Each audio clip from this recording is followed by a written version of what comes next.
Hello and welcome to Algebra II with Mr. Clausen. Today I want to talk with you about natural logarithms, and specifically I want to talk with you about how we can simplify and solve natural logarithms really in a lot of similar ways that we would to a regular logarithm, but give you some context and some examples of those. I want to talk about how to solve exponential equations using natural logarithms, and then finish off with a real-world example of using a natural logarithm. So without further ado, we will move forward.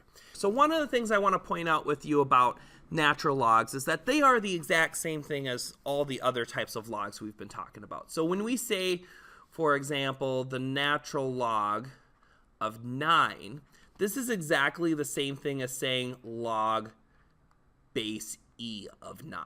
And we've talked about e a little bit.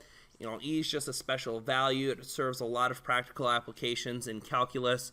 We're introducing it now because it does have some practical application and just exposing you to it. But so with that said, what this allows us to do is that if we look at an example like ln of 9 plus ln of 2, we could use the product property of logarithms, and we can go and we can say ln of 9 times 2 is equal to the ln of 18, and we can simplify a natural logarithm just like we would a regular logarithm. And if we're looking at an example like 2 ln of 8 minus 3 ln of 4, this example would use the quotient property and the power property. So in particular, what we're going to see is an example where we can reload the trebuchets here using the power property. I'm just going to move the coefficient out front and put it back as a power over the 8. So like 8 squared minus ln of 4 to the third power. And then we can use the quotient power and say ln of 8 squared over 4 squared. 8 to the second power is 64. 4 to the third power is also 64. So the ln of 64 over 64 is equal to the ln of 1. And so hopefully this gives you an idea that when we're dealing with natural logs, we don't really have to change any of the rules that we've learned previously as far as how to approach these. So the last example that I want to go over with you is an example where we have a little bit more going on, and it's in an equation format.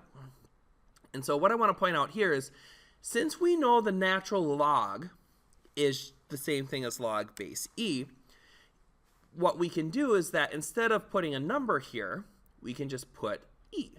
So e to the ln power would cancel out, so to speak. E and ln are inverses of each other. So if we go e to the ln power, what we can do is we can cancel those, but whatever we do to one side of the equation, we have to do to the other.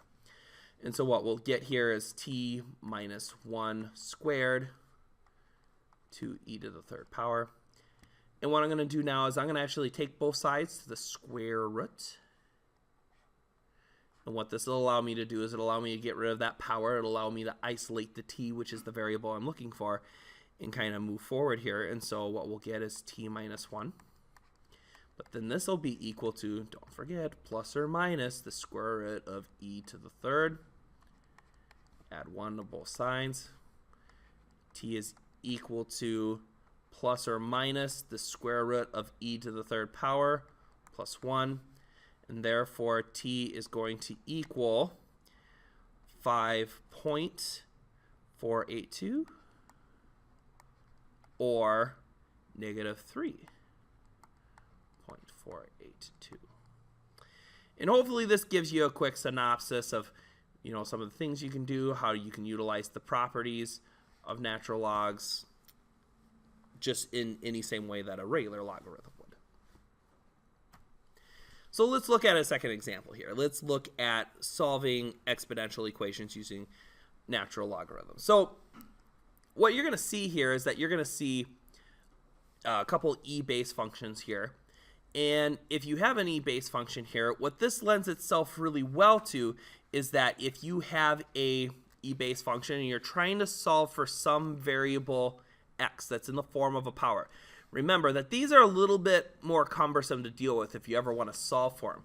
So one of the tricks that you can always use is that you can use properties of logarithms, because properties of logarithms allow you to use the power property and pull those back out. So for example, if I say ln of e to the 2x power, and we set that equal to ln of 10, so we just take the natural log of both sides, we can then use the power property to pull this out front and get 2x equals ln of e equals ln of 10.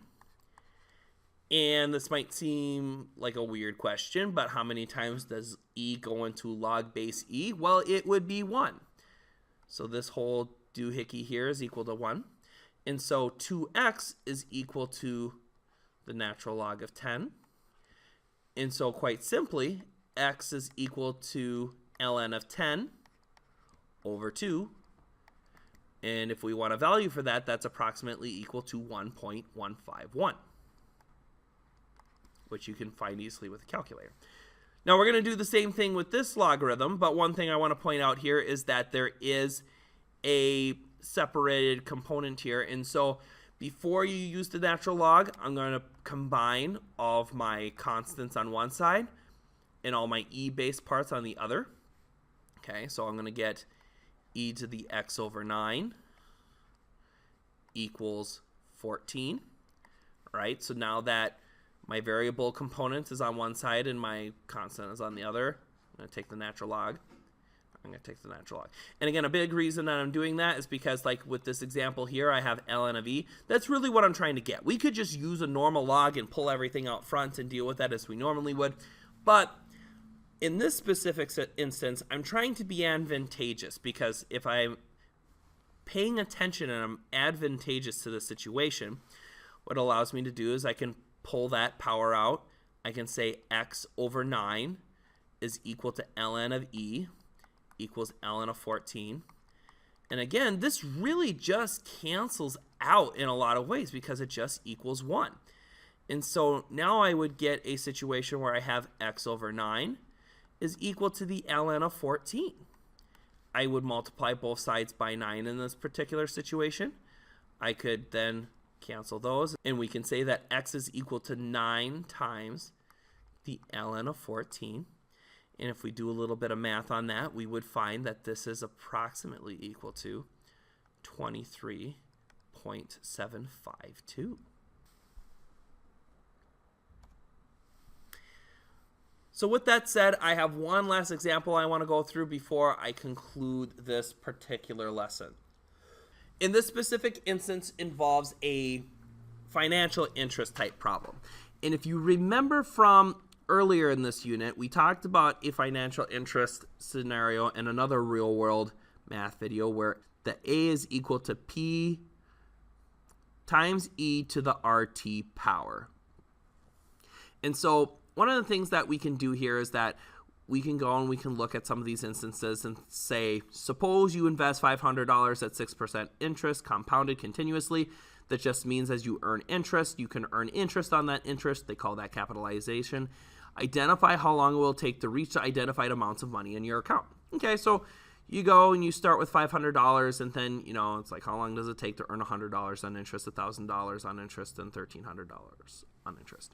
Okay, and so what I'm going to do here is I know that I start by investing $500. So that's what P is equal to. This is our initial amount that we're starting with. We know that our rate on our return or our interest is 0.06, and then T is just the number of years that we are making this investment for. So it's compounded continuously. How long does it take to reach the amount of identified money? Well, the first part here is, you know, asking the question, how long does it take to reach $500? So these are all your potential A values. So for example, if we say, all right, how long does it take to reach $500 when there's $500 as an initial quantity? Well, that might just kind of go off right away and be like, well, we're already there. And you would be absolutely right. So if we say e to the 0.6 power, and then we say t as our basic format, you know, if t is equal to 0, e to the 0 is 1. 1 times 500 is 500. So we would say 0 days, years. Like, we're already there. We don't need to worry about it. But what I want to do now is I want to look at, how long does it take to reach $600, for example. So if we say $600 and then we go 500 times e to 0.06 times t, now we actually have a problem to solve. And I think what I would do for these particular situations is that if I want to solve for the amount of time that it would take to get here, right, I'm just going to go and I'm going to divide both sides by 500 here. And if I want to figure out how long this is going to take, I'm going to go 6 over 5, because this is giving me a percentage. It's like I want 120% of what I originally had. So what the power function allows me to do is kind of figure out how long that's going to take in terms of years. And so if we do that and we say e to the 0.06 times t, what we can do is we can take both sides to L of n, okay? These are inverses of each other, so they cancel.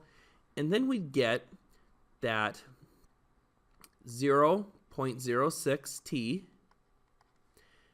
is equal to the ln of 6 over 5.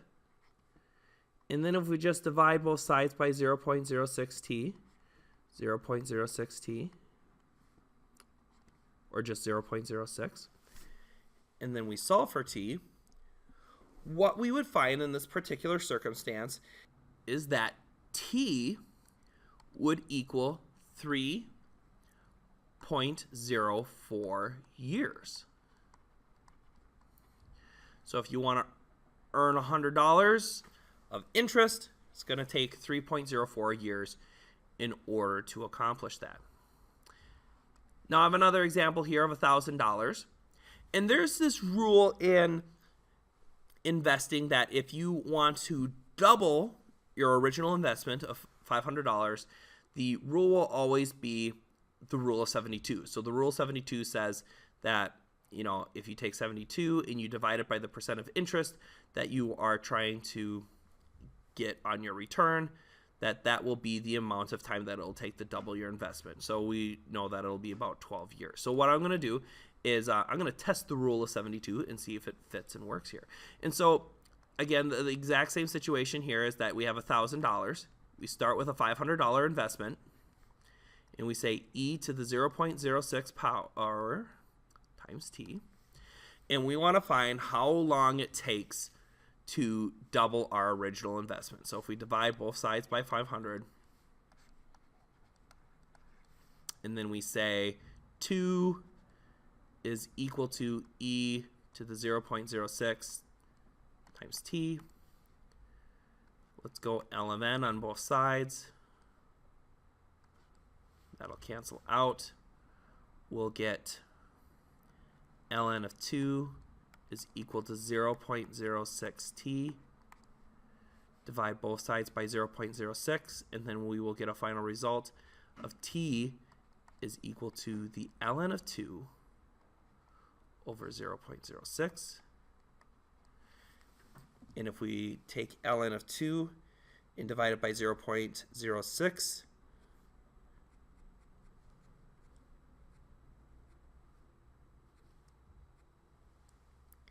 we find that this will take 11.56 years. So the rule of 72 is pretty good. All right, and now if we want to say $1,300, again, we can do the same thing that we've just been doing. So 1,300 equals 500.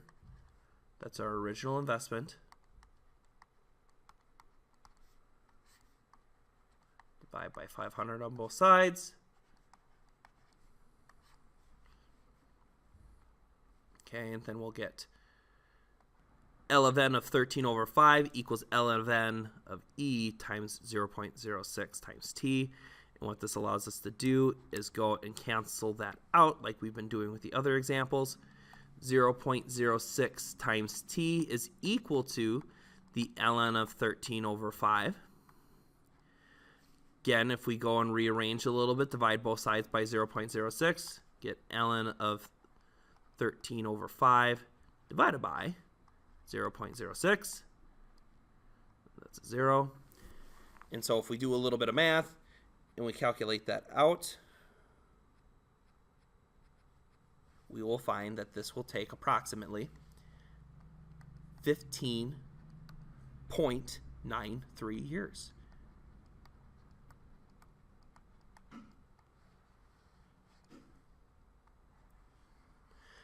And so with this, we just crashed through a few really practical examples of natural logarithms and how they can be used in the real world.